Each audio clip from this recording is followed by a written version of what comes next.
Welcome to today's Fisher Flip lesson. Yesterday was the introduction of the iPhone 5, and I just wanted to share that because the color was so vibrant. It was nice to see some of that color, and this is the color.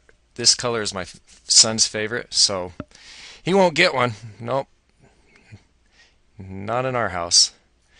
Okay, and today's a very somber day for us as adults.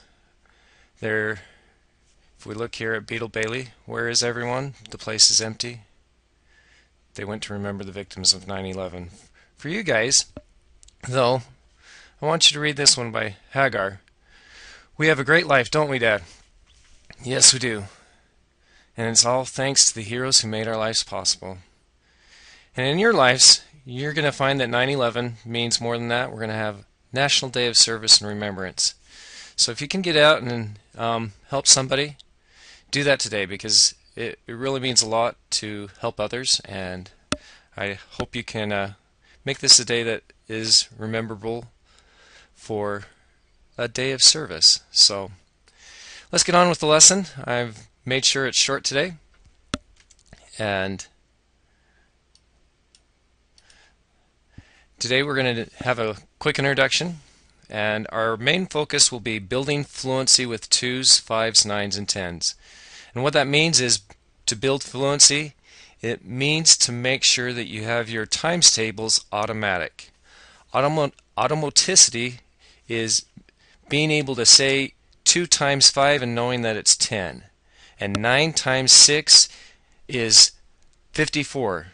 And you just know it instantly with a snap of your fingers. And we're going to try and make sure that you build that fluency, that automatic remembering, by practicing. And there will be a couple games to be invented, and you get to be the inventor. But the main focus will be fast arrays. So let's get on and show you what we're doing. Basically, building fluency with 2s, 5s, 9s, and 10s. That's our lesson objective. And so if we are able to do that, we're going to just practice and solve multiplication and division problems. So I'm going to model an array first, a fast array. If you notice, fast arrays look just like an array. I've set this array up with 3 columns and 5 rows. Stop. There we go. We have 1 column, 2 columns, 3 columns, and they're set into 1, 2, 3, 4, 5. Well, isn't 3 columns by 5 rows the same as the equation 3 times 5? And what does that equal? 15. Well, we could go through and count those 1, 2, 3, 4, 5, 6. But wouldn't it be easier to make it into an equation? 3 times 5 is 3 columns. Whoops. 3 columns, 1, 2, and 3 times 1, 2, 3, 4, 5. So I'm going to get rid of these orange columns, and I'm going to show you a fast way to do an array. If you know how many columns there are and how many rows, 1 column, 2 columns, 3 columns. Even though we took out the orange columns, it's still there. We know that it's there, and we want to be super fast. 1, 2, 3. 3 rows times 1, 2, 3, 4, 5.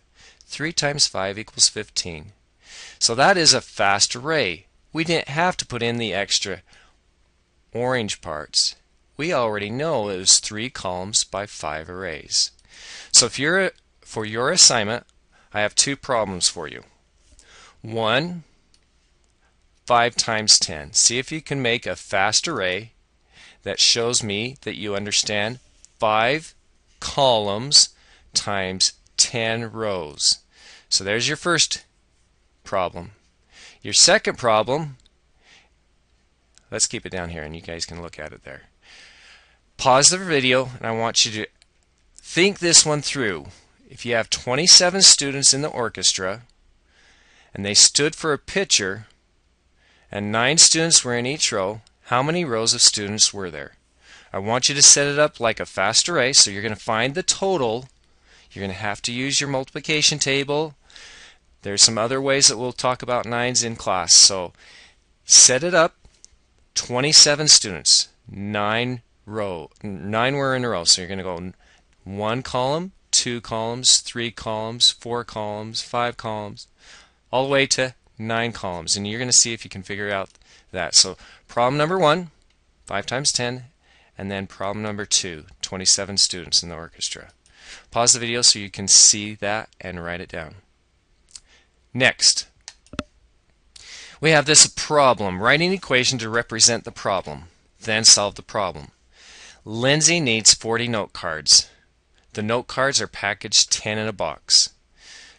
How many boxes of cards should Lindsay buy? This is problem number 3. I want you to pause the video and write it down, see if you can figure this one out. I'm not going to say much about this, but I will say that it's working backwards. It is a division problem.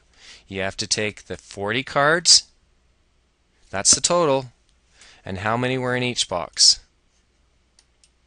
See if you can figure that one out on your own. Problem number 3. Problem number 4. Again, a fast array.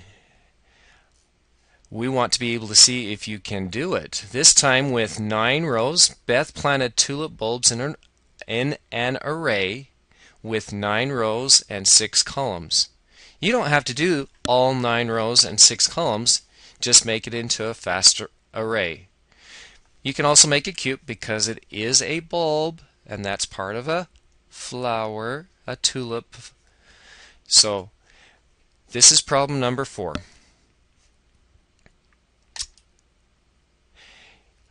Here's a reminder for me. This is actually a flashcard builder that I use with the smartboard.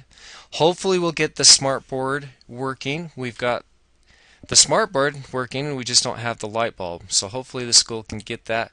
It's been 3 weeks and we really would like to start using it. But this is my reminder to show you that you need to get a set of flashcards. And the easiest way to get flashcards is make your own. But 9 times 3, if you write it down, I have to get my pen out, you can write down 27. You then push submit, see if you get it right. I got it right. I got 1 out of 1 correct. This is an electronic copy, and you can find some electronic versions of and apps that have flashcards. Rocket Math is one, but I'll show you some others later on.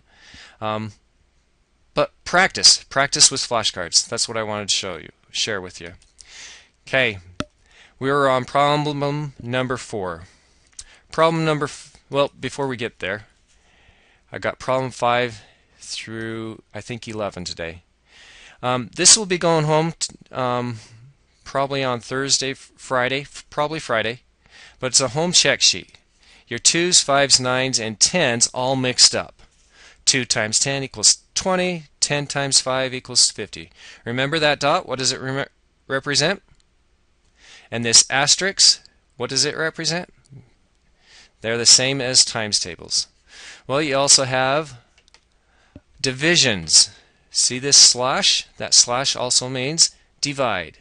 So 18 divided by 2 equals 9. 50 divided by 5 equals 10. This sheet that's going home will be a practice sheet for you. Okay. This is what we'll be doing in class. The homework is practicing what we're doing. I'm always getting questions on this. 14 divided by 2. That's a fraction. And that line in between is a divide sign.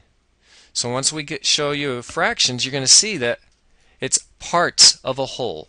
14 parts out of 2. Well, that's 14 divided by 2. And we'll talk about that later, but that's what we'll be doing in class. And we'll also be doing some problems. I like this one. Eric had 2 picnic baskets. It's the same exact thing almost that we just talked about. He put 7 apples in each one. How many apples did he put into the picnic basket? This is the one we did with division, 14 divided by 2. And this one, 2 times 7, is multiplying. We'll be doing these 2 sheets in class. But for your homework tonight, I want you to finish these problems. 1, 2, 3, 4, 5, 6, 7, 8. I'm going to leave it on the screen, but this is all of our assignment for today. So we have 3 problems, 4, 5, 6, 7, 8, 9, 10. Only 11 problems. So hopefully you have that down, and remember today, do something as a day of service, okay? Because we all need to be able to help others. That's all for today. We'll be doing this assignment on Friday. Thank you.